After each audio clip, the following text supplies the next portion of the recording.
Queremos começar, né? Nosso início, a gente sempre tem essa direção, né? De perguntar aos nossos convidados como é que foi o início da sua trajetória, o início da sua caminhada. Queria perguntar ao meu pastor como é que tudo começou, né? Olha, André, a minha história é o seguinte. Eu nasci de novo, né? Eu nasci num lar evangélico. Minha mãe era cristã, né?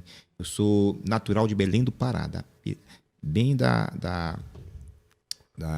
ali da periferia de Belém do Pará, um bairro chamado Jurunas. Hoje é um bairro, né, maravilhoso. E quando eu dei por mim, eu já estava na igreja, né? Que eu me lembro, meus 6, 7, 8 anos, assim, eu estava indo com a minha mãe para a igreja. Então, eu nasci num lar evangélico. Mas fui aluno de todas as classes infantis da EBD, né? Cordeirinho de Jesus, depois vai crescendo. Então, eu fui catequizado, mas eu nunca havia nascido de novo. Eu tive a minha experiência com Cristo, novo nascimento, mesmo aquela experiência que você sabe que nasceu de novo, né? Com a idade de 14 anos. Num rio chamado Rio Muju. Minha mãe era uma missionária. Ela era uma missionária das crianças. Minha mãe, ela passava 3 meses ajuntando, né, roupas usadas, brinquedos. E ela tinha uma equipe de irmãs que trabalhavam, né, uma equipe de EBF, Escola Bíblica de Férias. E aí, o que ela fazia? Ela ia pelos interiores do Pará, pelos interior mesmo. Interior que não tem água, não tem luz, é ribeirinho mesmo. E ela ia, então, fazer as EBFs. Participamos muito, né, André? Muito. Eu ia com ela, a gente ia, era eu e 3 irmãs, a gente ia ajudar, a gente era obreiro. E foi exatamente numa dessas EBFs, no Rio Muju, né? E eu me lembro que eu estava sentado no culto e o pastor pregando, né? E eu comecei com 14 anos, eu comecei a me sentir o pior dos homens, sabe? O peso do pecado, um negócio assim. Eu me lembro até o dia de hoje, isso não me sai da memória. Eu comecei a me sentir aquele peso, aquele sensação que eu estava condenado, que eu ia para o inferno. Um negócio aí, no final, eu não me lembro de nenhuma palavra da pregação. Eu só me lembro da pregação, assim, estava acontecendo. Ele fez o convite, quem quer aceitar Jesus como seu Salvador? André, quando eu dei por mim, eu já estava ajoelhado, né? O piso da igreja era de tábuas, dá para você ver o igarapé ali no chão, assim, tinha um espaçamento, igreja humilde, ribeirinho. E eu estava chorando, eu estava sentindo que eu tinha nascido de novo ali, eu estava sentindo a graça, o perdão de Deus, eu estava sentindo... Eu dizia assim, eu estou salvo, eu dizia para mim, eu estou salvo, aquela alegria da salva. André, é uma experiência inigualável. E nesse dia, né, eu não encontrei Jesus, Jesus me encontrou. Tá? Quer dizer, 14 anos de idade. E dali para frente, a minha vida mudou, né? Eu passei a ter um relacionamento pessoal com Cristo, mas... A gente vai crescendo, né? Vai virando adolescente, aliás, vai virando jovem, sim. E aí vieram os anos de rebeldia na minha vida, que eu passei um período desviado da casa do Senhor, né? Foram os meus anos rebeldes, né? Então, depois eu falo dos anos rebeldes. E isso foi na Assembleia de Deus? Você é oriundo da Assembleia de Deus? Eu nasci na Assembleia de Deus, né? Na Igreja Mãe, em Belém do Pará. A Igreja Mãe das Assembleias de Deus no Brasil. A igreja que, né, foi fundada pelos pioneiros Daniel Berg e Narving, né? Então, eu tenho um DNA assembleiano, né? Já tentei me livrar, mas não tem jeito. Tem um negócio no sangue da Assembleia que não sai. Então, lá na Assembleia de Deus, o senhor foi vivendo as suas etapas, né? O senhor toca trompete. E aprendeu na igreja? Assim, eu queria estudar música. Meu pai dizia assim, isso é coisa E eu era de uma congregação da Assembleia de Deus em Belém, chamada Congregação do Arsenal. Ficava em frente ao quartel da Marinha, lá no bairro da Cidade Velha, o bairro por onde Belém começou. E a banda só tinha a velha guarda, aqueles caras barrigudos, né? E não tinha nenhum adolescente. De repente apareceu um adolescente lá, me lembro o nome dele, Walter, tocando trompete. Aí eu falei, papai, tem um garoto ali, eu também quero. Se identificou, né? Aí o papai me colocou numa aula de música e eu, né, com 12 anos de idade.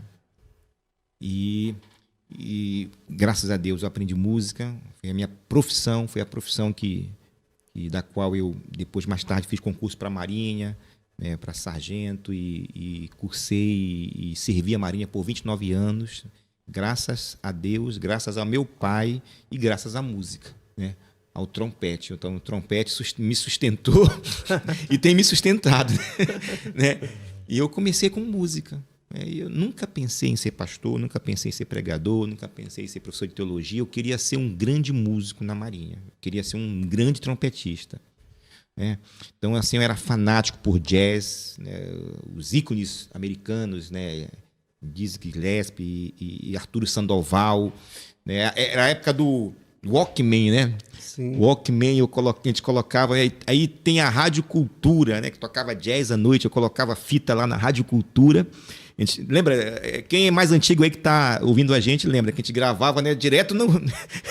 Não tinha nem CD, era direto no rádio, né? Aí quando começava a música, a gente gravava. E passava assim, a gente ficava 3, 4 horas na rádio gravando as músicas que a gente queria, né? E essa não, para aí. E eu levava para escutar. Então, assim, eu fui sempre fanático por música. A música fez parte da minha vida, né? O jazz, eu era fanático por jazz. Eu ficava assim, ouvindo horas jazz, música clássica também. Então, a minha primeira formação cultural foi uma formação musical, né? O mundo da música. Eu conheci um senhor que ele também ele tinha o hábito de gravar as fitas cassete, né? E uma vez ele me convidou, vem aqui ouvir um saxofonista que é melhor do que Kennedy. Aí botou uma música do Léo Feldman para tocar lá e camarada sensacional, né? Na verdade, assim, o sopro é extraordinário. E a Assembleia de Deus, ela trabalha muito forte, né, com as orquestras, né? Gente, a Assembleia de Deus, ela é a mãe, eu digo isso sem nenhuma sombra de dúvida. Tem um oficial bombeiro em Belém, é um historiador da música das bandas no Brasil, né? Aqui também no Rio tem na Bahia. E eles estudando, levantando toda a história dos músicos de sopro, não dos músicos de corda, dos músicos, né, de piano, de violino, de orquestra, mas as igrejas evangélicas, a Igreja Cristã do Brasil e a Assembleia de Deus são as mães, né? Foi as que incentivaram mais o ensino da música, né? A formação de músicos de sopro, né? Saxofonista, trompetista, toda o naipe dos metais, das palhetas. Então, nas Forças Armadas, me lembro que uma vez por ano, no mês de novembro, que é a festa da Santa Cecília, né? Que é o mês dos músicos. Então, se junta as bandas da Marinha, do Exército, da Aeronáutica, e eles fazem uma confraternização todo ano, em todos os estados, em todas as capitais. E a maioria, a gente fala o seguinte: quem não é irmão é primo. Então, você pega 10 músicos, 8, né, são crentes, são de origens de igrejas protestantes, ou Assembleia, ou outras igrejas, mas que aprenderam música na igreja. Então, a Assembleia de Deus, ela é um berço, né? Os melhores músicos, né? Eu não sei agora, mas na década de 80, os melhores músicos do Brasil eram oriundos da Assembleia de Deus, né? Temos Gessé Sadoc, trombonista, que era da Assembleia de Deus de Cordovil. Filho dele, Gessezinho, é o maior trompetista, um dos melhores, né, trompetistas brasileiros. E assim, né, temos assim grandes músicos. É um celeiro. A Assembleia de Deus é um celeiro de músico. Não só de músico, né? De pregador, de cantor, professor. A Assembleia de Deus é um marco, né? É um marco. É um marco. E quando é que Deus começou? O senhor tem um histórico de música, né? Tem uma trajetória, uma carreira de música. E, de repente, eu conheço o pastor Jazz pregando né, Lá na MEB. teologia. E quando é que começou a queimar esse chamado de ser um pregador da palavra? André, assim, eu comecei tocando na banda e a banda era o meu mundo, né? Eu ia para a igreja para tocar, essa era a verdade. Assim, minha paixão era a banda. Eu tocava na banda do Tempo Central da Assembleia de Deus em Belém. Já era Samuel Câmara? Já era... Não. O pastor Samuel Câmara, ele assumiu a Assembleia de Deus em Belém em 1997. Então vem. Eu sou músico, eu comecei a tocar na banda em 1982. Eu tinha 12 anos de idade, eu sou de 71, né? Samuel é muito depois. Sim. Eu vivi toda a construção do Tempo Central em Belém, né? O Tempo Central hoje, que é lá na 14 de março, que é o Tempo Central, né? É o templo sede, ícone, que foi construído na gestão do pastor Firmino da Anunciação Gouveia, que é o meu amado pastor. Se estiver ouvindo aí, pastor, um beijo para o Senhor, um pastor amado, né? Pastor Firmino da Anunciação Gouveia. Tem mais de 90 anos, ele está com 95 anos, 96 por aí, eu me perdi agora. Ele vai chegar aos 100 anos. Teve o aniversário da Assembleia, agora há pouco tempo, da Assembleia de Deus, tem uma programação lá. O aniversário da Assembleia de Deus no Brasil é lá. Lá nasceu, então, a data lá é uma festividade que começa a partir do dia 11 de junho. Aí tem toda uma programação. Então, hoje em dia, é um evento histórico, né? Tem toda uma programação da chegada dos missionários lá no cais, toda a recepção, a gente faz uma remontagem, as pessoas vão de roupa de época. Então é um marco, virou um marco histórico lá em Belém. É legal, é muito legal. Né? Legal, né? Tem, acho que no YouTube tem hoje, está registrado.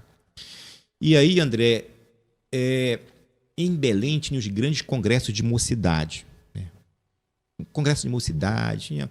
E vinham muitos pregadores pregar. E foi quando eu conheci pastor Gesiel Nunes Gomes pregando, né? O pastor Gesiel é o príncipe dos pregadores brasileiros, né? Então, assim, a gente ficava assim maravilhado. Ele recitava, acho que 50 versículos de cor numa pregação. Gente, assim, uma coisa assim maravilhosa. Eu me lembro do Decaso Takayama, né? Decaso Takayama estava sempre lá. Então, em Belém, eu tive a oportunidade de ver esses pregadores. Decaso Takayama, Napoleão Falcão. O Napoleão Falcão já é mais tardio, né? Veio um pouco depois. Ele veio, né, com uma pegada escatológica, pregando, né, a escatologia.